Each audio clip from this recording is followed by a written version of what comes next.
Teman Del, Rabu 29 November 2023, Presiden Jokowi resmi melantik Letjen Maruli Simanjuntak menjadi Kepala Staf TNI Angkatan Darat. Kabar ini menambah deretan nama putra Batak yang pernah menjabat sebagai Kasat, menjadi 4 dari 35 Kasat.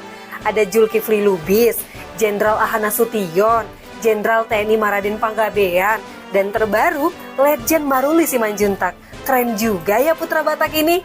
Secara garis besar, seorang Kasat bertugas membina kekuatan dan kesiapan operasional angkatan, juga membantu Panglima TNI menyusun pengembangan, postur, doktrin, dan strategi operasi militer.